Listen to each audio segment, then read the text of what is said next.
Welcome back to A Fresh Story, the podcast where we have conversations about brave decisions to start over again. I'm Jenny. And I'm Olivia, and we're so glad you're here today.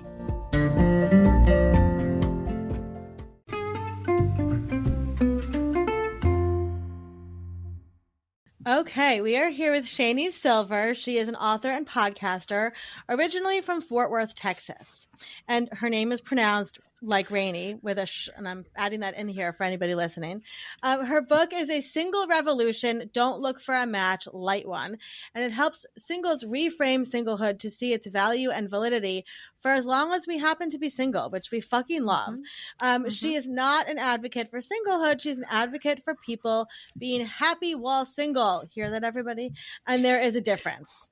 Her podcast, A Single Serving Podcast, launched in April of 2019 in the hopes of giving single women content that, for once, didn't revolve around dating, shocker, and to support singles around the world in shedding the societal shame of singlehood. I can't even, I'm just so excited. Like, I'm so excited. Like, this is everything we talk about here at Fresh Starts because, you know, we're known as the first divorce registry, and there's a lot of stigma around divorce and all that stuff. But we always say that we are not anti-marriage, right? We're pro-joy, right? We're pro-finding yourself. We're pro-freedom. Freedom can come in a relationship and it can come in singlehood. And so I love that you are doing what we're doing, which is like tearing down these like stigmas and these walls and saying like, let's get to it, because I've been single since my divorce. It's been 4 years and I'm really happy single, and it's going to take a lot for somebody to come into my life and make that difference. So I would love for you to just kind of introduce yourself from your perspective and how you got into this topic. Sure. It's actually so wild listening to you read the bio because I'm like, yeah, I still really agree with every word of that. That's awesome. It really encapsulates everything. I think how I got into this was I've been single for 16 years. And for the first 10, it was just this endless, miserable, maddening grind through, I call it the search for someone else, just like this endless search for someone else that was completely fruitless. I never met one person that I started a relationship with in 10 years of looking. And it was just like, can you imagine looking for an apartment for 10 years and never finding one? Like you would lose your mind. You would absolutely lose your mind. And I was losing mine. And I just, at some point I had to recognize that like my life was meant for more than that. My life was meant to do more than swipe it away. And I kind of figured like, well, it was a really rough decade and I learned a lot from it. Maybe the point of all that was helping it change. Maybe it wasn't for nothing. Maybe there was a greater good that it could serve. And so I decided to take, it sounds really cheesy to say it out loud, but like to take pain and do something productive with it is how my whole career came to be, because it was a very, very painful decade. And if I can climb out of that, I'm going to help other people do it too. Why not? Why not? Yeah. I love that. Yes. I love that. Yeah, that's what we're all about here. So what is your experience with dating apps? Because we're going to get into it about the dating app experience. And we want your perspective on all this because you are the expert in all of this. So what is your experience with dating apps? And, you know, like feel free to share as much or as little as you want. But, you know, and we'll share ours as well. Sure. Dating apps intentionally exploit the hope of single people for every dollar it's worth. That's all they do. They exploit the hope of single people and charge them money for it. It's a really hard thing to tell people because nobody wants to hear it. They want to believe that dating apps are a tool for finding love because that's how everybody describes them. That's how they describe themselves.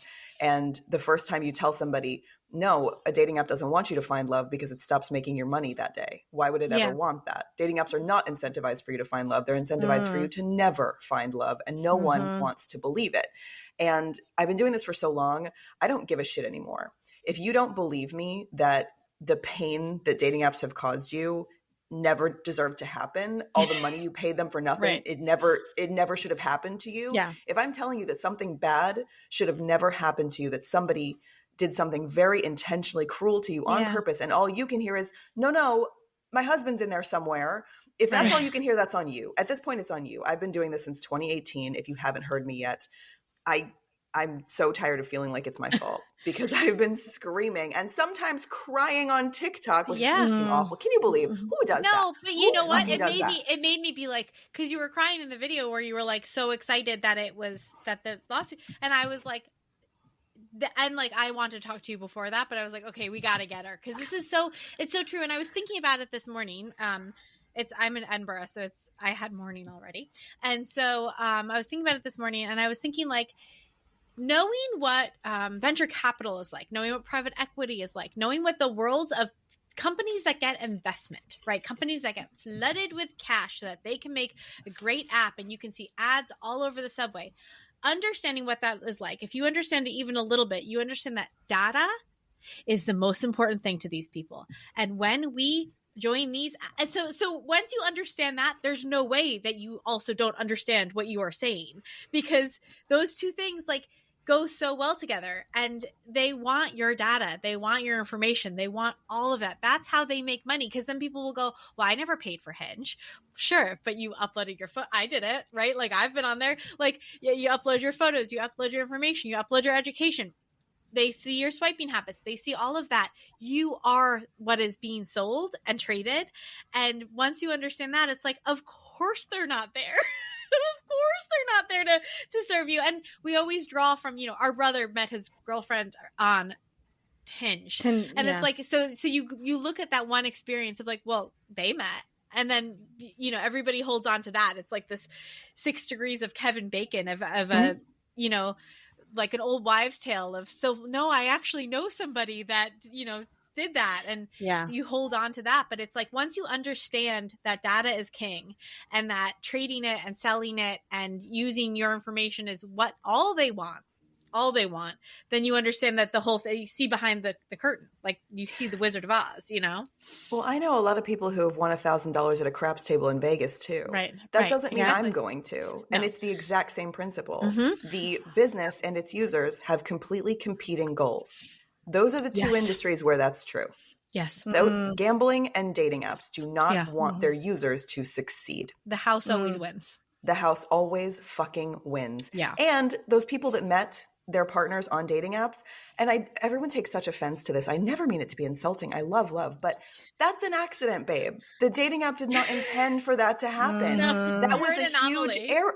Like, it's an error. Yeah. If you find love on a dating app, the dating app reads that as an error, as a flaw. Yeah. It didn't want that. Ooh, yeah, that's so fascinating. So I'm actually an example of that. So I met my ex-husband, and I use ex-husband and because people know, but that we met on Match.com. But so I want to talk about the history of dating apps in a second. But I was on JDate and Match.com back in the early 2000s, but when they were not an app, right? Yeah. They were a website. Mm-hmm. So I met my ex-husband. He was living in Connecticut. I'm on Long Island, and Match.com matched us over the water. Because it doesn't understand the Long Island didn't understand sound. That there was water there. So I am a homebody. So I only wanted to meet people that were close to me within 10 miles or whatever. We're on the coast here on Long Island. It literally matched me 10 miles across the water. And so he did for a long time commute. Anyway, that's how I met him. And then we divorced 8 years later. So, I don't know how I think this gets to the point that I also want to bring up, which is that it is such a vulnerability to enter a space and be like, ready for a partner, looking for love, vulnerable and willing to believe you, right? Because I think that one of the things Olivia entered that relationship with was like, I just want to get married kind of energy. Not that you, but like it was like I was that in my kind early of energy. 20s, yeah. Mm-hmm. And it's dangerous because it allows for people to be taken serious advantage of. And, So let's go back for a second. I would love to talk about the history of kind of how these companies came to be, and if you know a little bit, I don't know a ton. Maybe you know more than I do, but I'm curious about the transition between like when we were using it. It was like on the website, web experience, only, right? There was a web experience.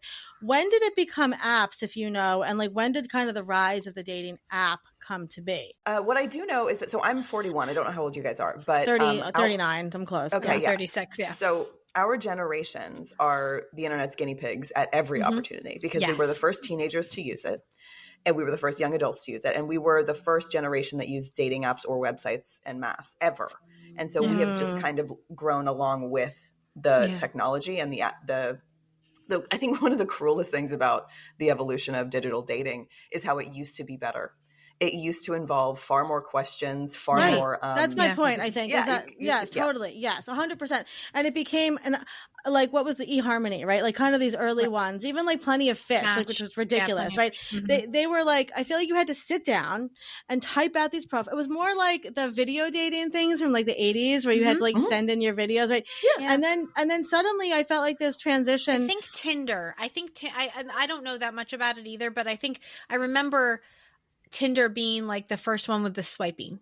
You're right. I think Tinder was the tipping point. I think that's correct. Yeah, I'm not 100% sure. Match.com went and got an app, and then everybody had to catch up to Tinder. But I think it was this sort of swipe experience that sort of made it really fast, and it also made it. I was on Match.com and JDate in 2010, and it was weird. And people were like, why are you on that? You're young. They were so worried you were going to get like murdered and driven out to Joshua Tree. And it was everybody, yes. But like, and I think, we had an uncle that met his wife on JDate, but they were like old, they were like 26, like, or like they were God. Like, there was like one of those things. Maybe they were like a little bit older than that, but I had just gotten out of college. I broke up with my boyfriend and I didn't know where to meet people. I was living back on Long Island, and there were some guys and I had whatever experiences I had, but it was like when I would tell people that, it was like, why are you doing that? And then I ended up in a relationship. Within 3 years, Tinder was big and everybody was doing it. Like it changed overnight. The age range changed overnight of who was doing dating apps. And suddenly that was the only way to date. Well, they were the websites like Match.com and eHarmony and JDate were limiting their own options by giving people the ability to input their preferences. Fewer matches were resulting because, shocker, we're not meant to match with fucking everyone. So they needed to find a way to have it include more people and keep more people using the service. And the way they did that, but it was by removing the input, removing all of your preferences, and instead they let your swiping activity provide them with data, and then they would use that data to actually hide people that you would want to see and suppress them, and they would just only show you people that you wouldn't want to see, so that you would continue swiping longer and see more ads or pay more money, and that's how you get a class action lawsuit. I didn't understand. I didn't understand that either. Is that why I literally, after my divorce, I went on for like 2 seconds and saw no one. I mean, not one person that I would even remotely want to be in a bar with for 3 seconds. Mm-hmm. Yeah. Wow, Shani. They know what they're doing. They're very good at their job. They are very good at minting money. That's it. That is it. And I'm telling you, if you put 1 million people at Glastonbury, a few of them are going to fall in love by accident. Like a broken clock is right twice a day. If you have that many people using something, yes, some of them are going to fall in love by accident, mazel tov. But in general, it should be much more efficient, much more effective, and there should be greater turnover. But I know both of you have noticed, you can go on 1 year and go on 3 years later, it's the same people on that app. Yeah. That shouldn't be happening. Why does that happen? Because these are not about love. These are about money. Stop fucking using them. Burn them down. I don't know why this is such a novel concept, but I'll keep screaming about it until they're either gone or until they are until they implement things like consequences and protections for people's safety. And they're just not. And it's almost strange to talk about them because they haven't been a part of my life in so long. Like I deleted them in January of 2019. So I have been out of the game since then. But let's talk about what you love to talk about then. I love your Good Morning Single People videos. Like the way that I think, so many of us women especially have been taught that there is an end goal, which is to be married. And I'm sorry to say I am married now, and I apologize. You didn't meet him online. No, I didn't apologize for being married. Also didn't meet him online. I'm very unapologetic about being married to this man. No, I met him in person. We met at a museum. It was the most organic way to meet somebody I've ever encountered. That's incredible. And I know, and it's so. But we actually stayed connected because of Facebook, but secondary. But yeah, I think that so many of us have come to believe that is the ultimate goal, is to be partnered, is to be with somebody, is to completely center men. And there's been so many wonderful conversations happening, I think in large part because of TikTok. I agree. Of decentering men. The worst kind of women to be friends with are women that center men, right? Things like this where it's because we are so much more than that. And so I would love to talk with you about that. about how we are so much more than just our relationship with a man or woman. Well, I think we're more than our singlehood too. And we haven't really been encouraged as single people to give a shit about anything other than finding someone. And to be 100% clear, I want a husband too. Like, I want one. I'm 41. I've never had one. There are aspects of it that sound nice to me. There are aspects of it that sound like absolute bullshit, and I won't be participating in those. And you don't but have like, it's a nice thing. I think marriage is a nice thing. I think love is a great thing. I think partnership is wonderful. And as someone who has been alone for 16 years, I think company is lovely too. I want that. And that's completely valid and legitimate to want. It doesn't make you any less feminist. It doesn't make you any less independent. To want love and company and affection and sex, those are wonderful things, and I look forward to them. The difference is I'm not going to be miserable before I have them. And single people are not encouraged to be happy unless they have a partner. That's where you get into trouble. That's where single people get into trouble. That's where we are vulnerable. That's where we are financially exploited, emotionally exploited, shat on by people socially and societally. It's not fair. All we are is a human adult. Why is that missing something for someone? You know what I mean? I think so much, and this is a lot of the work that we do at Fresh Starts, is like, you're not defined by the things, you don't have to be defined by things you don't want to be defined by. So like, I think it's very weird when we refer to people who don't have children as child free. They're just people. They can define themselves as child free if that's something that means something to them. But like, they're just people in the world that's who such a good point. Happen to not have children. When people aren't partnered, they're not single people. That's just a person. And like I say to my friends when they go through breakups or something, I'm like, well, if something you want is to be with somebody again, you will find that. Like, I believe that. But if that's not something you want, like, that's also cool too. You know, I think we define, there's so much more to life than babies and weddings. And so we want to define people around those two things. Like, if you're a single woman who doesn't have children, you're single and child free. No, maybe that's just Veronica. Maybe Veronica is just being Veronica, you know? And she doesn't need I Archie. think that she doesn't need Archie, but she could want him. But like, I agree. Like, I think, you know, we always say, we're like, we love love. We believe in love, obviously. But it's not about like, and that's not when your life starts, this idea that like life starts. And also it is so much less lonely to be alone than to be with the wrong person. Like, I think that's correct. Well, I think there's obviously a lot to unpack here with capitalism and patriarchy and Christianity. I'm going to say, right? Yeah. It's much easier to say you should just be married to a man and have children and go work your 9-to-5 job, right? That's Judaism does it too. We can't ignore our own Abrahamic, all Abrahamic religions. We can just say Abrahamic religions. I'm talking about like the foundation of America, like so much of like what we are. Judeo-Christian tradition. Yes, there you go. Right, 100%. Because believe me, we come from an enmeshed Jewish family that wanted nothing more for us than to have Jewish husbands. So I very much understand that. You know, and I thought I was winning that jackpot, right? When I found a nice Jewish boy on Match.com, and didn't work out that way, right? And so I think there's a piece of this that society is so afraid, especially of women, I'm going to say, of happy women who are on their own. Right? Because what does that mean to them? Right? Then they project, well, maybe I'm not happy, or maybe they get to have this freedom, right? There's a freedom there, you know, like watching Miley Cyrus, you know, do her thing on stage and seeing how fucking happy she is, right?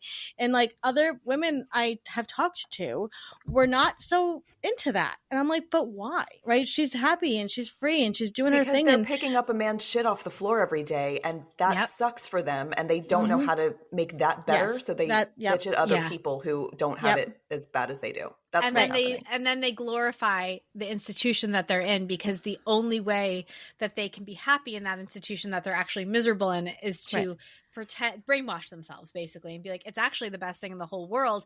Yes, I do roll my eyes at him all the time, and yes, he does drive me crazy. I mean, I've been watching Love is Blind, and like, I was tweeting, I was like, do you know that your husband's not actually supposed to drive you crazy? Like, my husband doesn't drive me crazy. I've never said that. Like, I've never been like, by the way, my husband did drive me crazy, and it almost actually ended me. So, you know, it's not fun. It's like we have this sitcom idea of what like a marriage should be. And then if somebody is actually steps out of line and is happy, we want that not to be amplified, because that could be curious. Bad. Yeah, Shani, what has been the reaction, like, especially on TikTok, right? Like, to when you started talking about like this singlehood and all this stuff, what reaction have you gotten from people? It's about 50-50. I have people that are really relieved to see my content and really empowered by my content, and they're really excited and they're agreeing with me. And then I have people who, how do I say this? Who criticize my work. We can describe it that way if you want. But it's a lot of projection. And by the way, no one has to agree with me. Like, I don't need to go online just to be agreed with. I don't think any of us would be on the internet if all we had the capacity for was to be agreed with all the time. It's fine to disagree with me, and I'm not afraid of being disagreed with. I am afraid of being degraded and insulted publicly because other people see that too. Like, say what you want to me, but my audience is reading this. And I don't want them to think that this is what is true about them, because it's 100%. Not. And we see that too. Yeah. We have that too, especially with divorce. And one of my big TikTok platforms is divorce is not a failure. And I have people come up to my comments and will say the same stuff. And I'm like, I'm not responding to you for me. I don't give a shit what you think about me, but I don't want the mom in the middle of the night who's scrolling TikTok to think that divorce is a failure because of you. Right. And so I really get that. So I would love if you could talk to us about this lawsuit, right? Because for anybody that's listening and has no idea what we're talking about, what is this lawsuit that got you crying on TikTok out of tears of joy?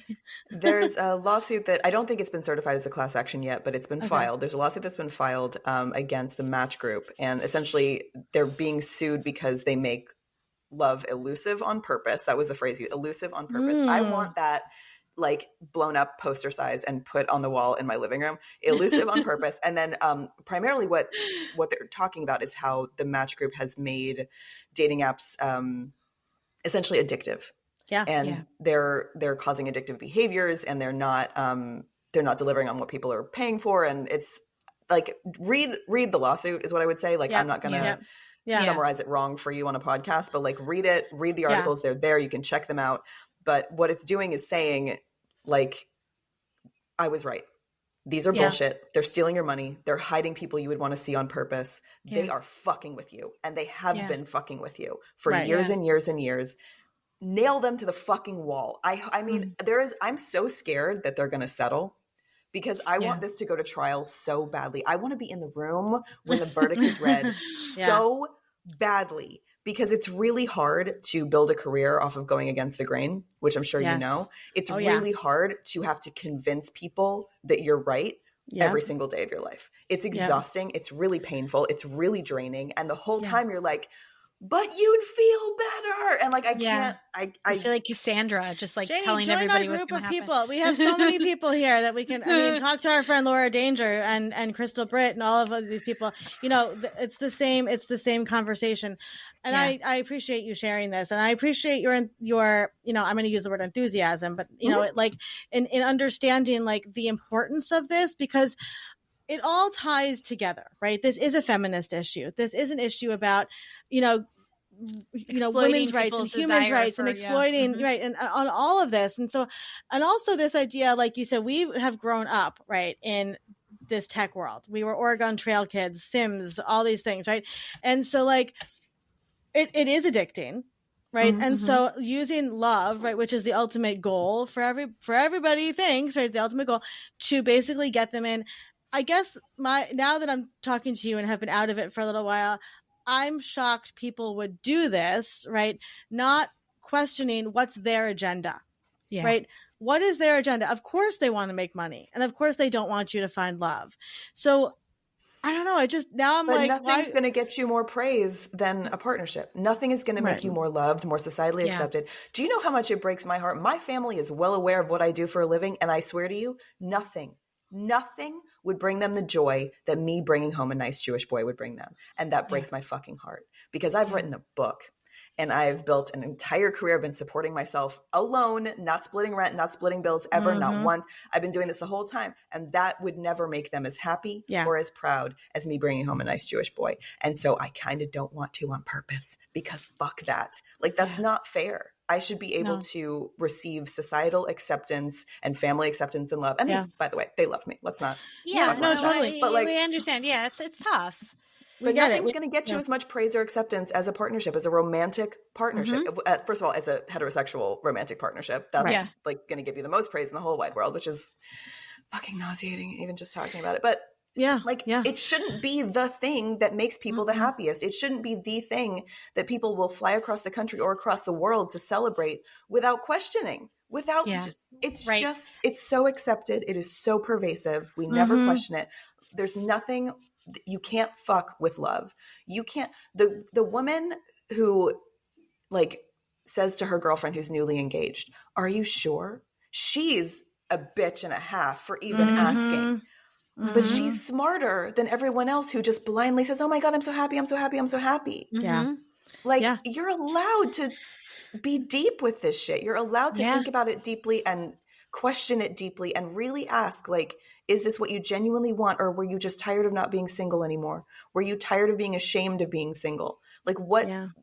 Because both happen, right? Genuine love and wonderful marriages happen, and shame-driven marriages happen too. Let's not lie about it. Do you know the song "Does He Love You" by Rilo Kiley? Yes, I do actually. I haven't heard that band in so long. I'm a huge fan, but it is that exactly. It's like you go look up the lyrics like after this, because it's all about like does he love you? Does he hold your tiny face in his hands? Like, does he love you, or were you just tired of being single and was your time running out? And like when I went through a breakup. I was with somebody for 10 years and we were engaged and we broke up. About a year after. We had a COVID wedding plan, so we broke up. We never got married, and then we broke up about a year later. And I listened to that song on repeat because it was like, oh, I kind of maybe was that girl. Like I thought my time was running out, and like there was a nice Jewish boy, and everybody was very excited for me, and there was a big wedding planned. And I think that part of that, like, then I blew up my life, and then I end up in Scotland marrying an Englishman, and I think part of we eloped, and I think obviously it was easy for a lot of reasons, but some of that was like, no, I'm not. This isn't for public. This isn't because of all of you. This is for me. And so I'm not doing this. And I felt with my ex, like it was a little bit like, see everybody, I'm worthy. I'm worth it. Nice Jewish boy, got the last name Katz. Like I'm moving forward. You know what I mean? Yeah. Like we're going. And it felt like I was trying to prove something. And finally, when I was with my husband, it was like, I'm not trying to prove anything, but I think you have to get to that point. And it's not about self-love, and it's not about, you can't find somebody, RuPaul, like you're not going to love somebody if you can't love yourself, whatever. But it's about, I don't know what it's about, but you can't do it if you're doing it for these other reasons. It's not fucking worth it. And that's to do it what social media is these days, right? That's all social media is. And I'm always talking about, like, you have no idea what's behind the pictures. I have a set of family pictures that I share openly and talk about how when these family pictures were taken with my ex-husband and the kids, we were talking about separating in the other room. Right. And it's like he was talking about other women, and yet we have these beautiful family pictures. Right. And so it's like we are living in this Truman Show, like that truly. Right. And so it's like everybody thinks that everybody has this beautiful big love, and then they need to go out and find it. And they're using all the apps. So I want to talk about the safety aspect of online dating, too. Right. Which goes into this and all these things. I definitely had my experiences with meeting men online and going out with them and not having. I'm glad I survived. I will put it that way, right? I'm glad that I made it through, because there were some experiences there that I was like, oh, I should not be in this person's basement. This is not a great idea, right? And so, like, nobody should have a basement is what it goes down to. Nobody should have a basement. Have you heard, or I'm just curious, like, your thoughts on the safety aspect around dating apps, like, if maybe from people telling you stories or just knowing dating apps. There is no safety aspect to dating apps. Right. There is no safety aspect to dating apps at all whatsoever. And you have to know that if you're going to use them. And spare me with the fucking block button, because the block button means something already happened. You had to endure something that you then wanted to block. There was nothing about that dating app that preemptively background or screen for any sort of history of violent or abusive behavior, predatory behavior, or just fucking creepy behavior. Right. It is a free-for-all. Every kind of person has access to every kind of person. And if you are lonely and desperate and you just want a fucking husband, you only hear that through the positive. Yes. Anybody could be there instead of anybody could fucking be there. Like, you have to be very aware that there is nothing in place for your safety whatsoever. And I think all of them should be shut down until that's no longer true. I know they can do it. I know they can implement technology to keep people safe. I know they can. Yeah. They just won't, because that's an impediment to love that they get to market. You know what I mean? Like there is no safety aspect. There's none. You are meeting strangers. You don't even know if the person you're talking to is a human being or a bot. You don't know if you're talking to the human being that they purport to be. You have no idea. Yep. And to be completely fair, you don't know who you're talking to when you sit down at the bar at a restaurant and strike up a conversation with a stranger. You don't know them either. Fine. But dating apps are a fire hose of who knows who. You have no idea, and you have no safety. And I'm tired of these like best practice posts about how to go on a date and like text 5 of your friends and make sure you have this app turned on and blah. Why did it have to come to that? Because so many people have been assaulted, because so many people have been stalked, because so many horrible things have happened because they met on a dating app. It's just, it blows my mind that these things are still legal. Well, it's interesting, right? Because to your point, there's something to be said, like you don't know who anybody is, right?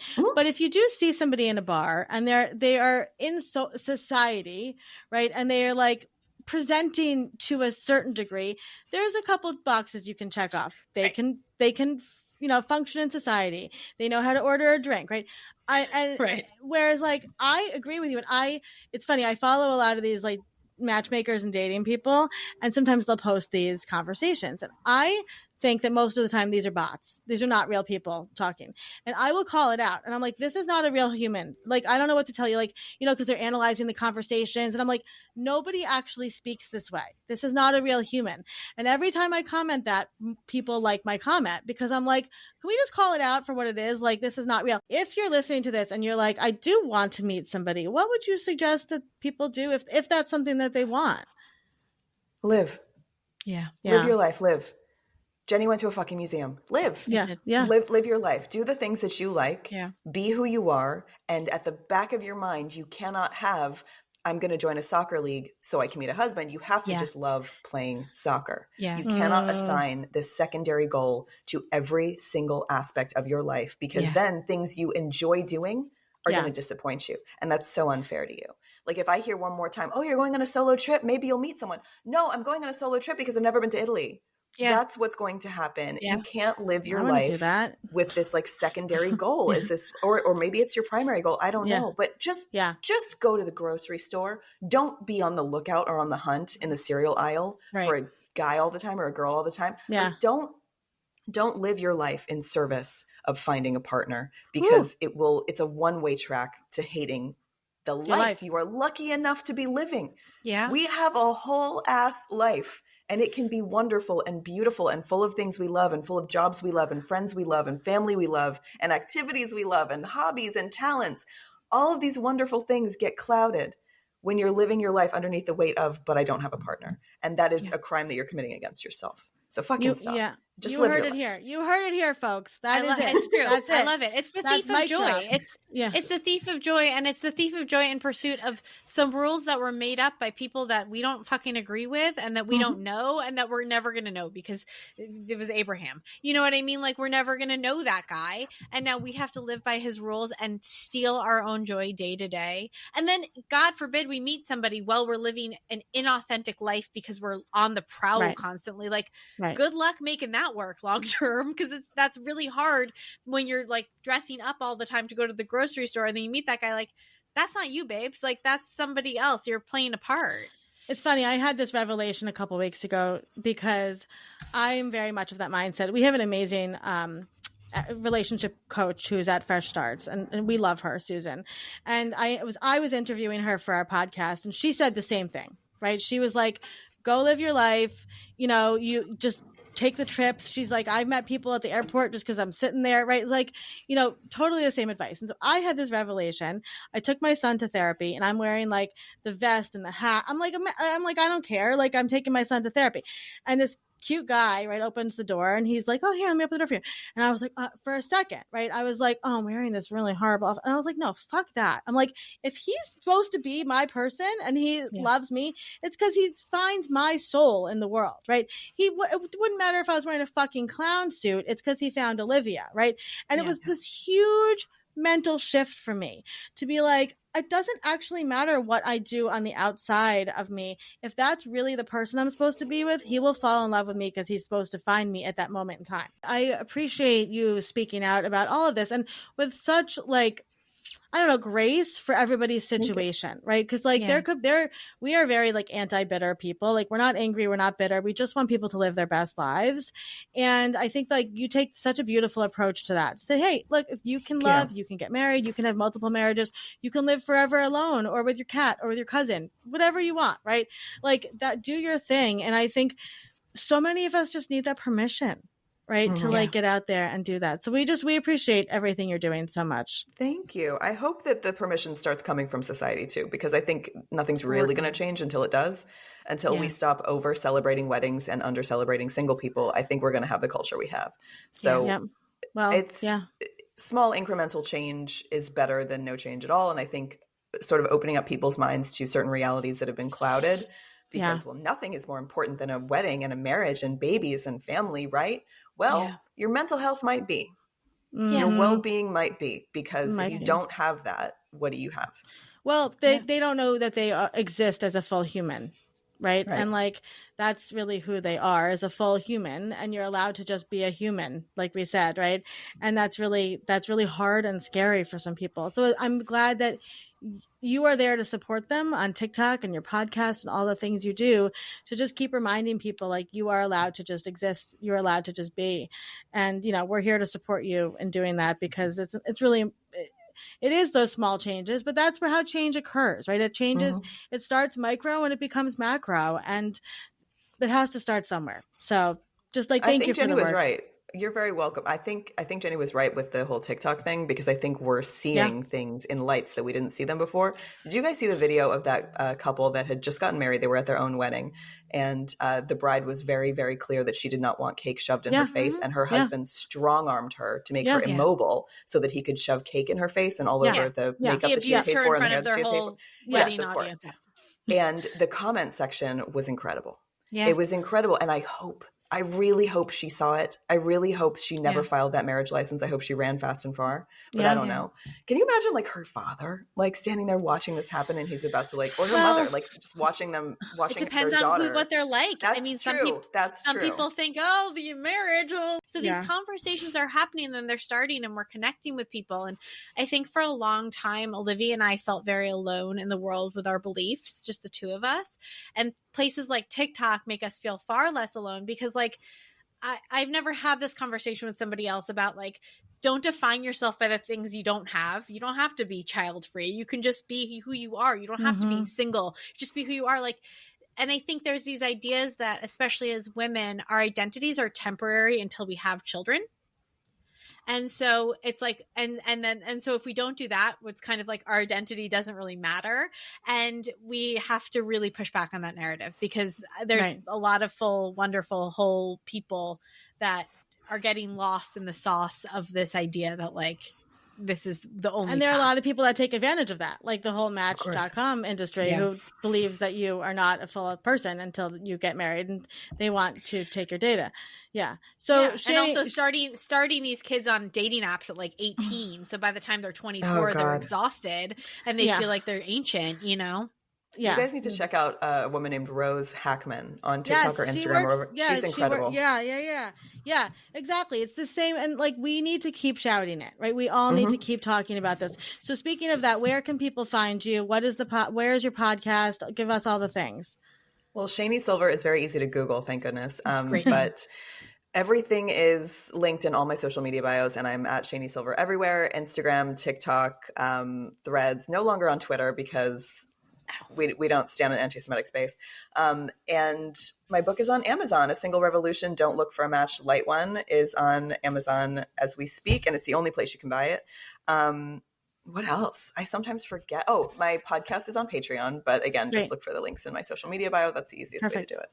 Amazing. Well, we appreciate you more than you even know, because this is the conversation that absolutely needs to be had. And, you know, we millennial-ish women are taking everything back. We're just grabbing it all. You know, we're building our own sim house. So I think it's time. But Thank you. Thank you for your honesty and your authenticity and for crying on TikTok and for, doing all those things. Saying things that people don't want to hear and sometimes taking the blowback for that. Like, I know that that's not easy because we do the same thing, and you are bold, and it is important to be bold sometimes for some of us, and we get to take turns. We don't always have to be bold, but you are bold and you say the things that a lot of people don't want to hear and that a lot of people need to hear.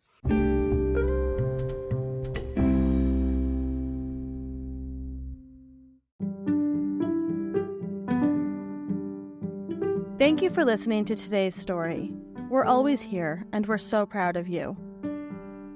A Fresh Story is produced by Fresh Starts Registry, the first and only platform for everything you need to begin again. You can read the show notes and learn more about today's episode at afreshstory.com.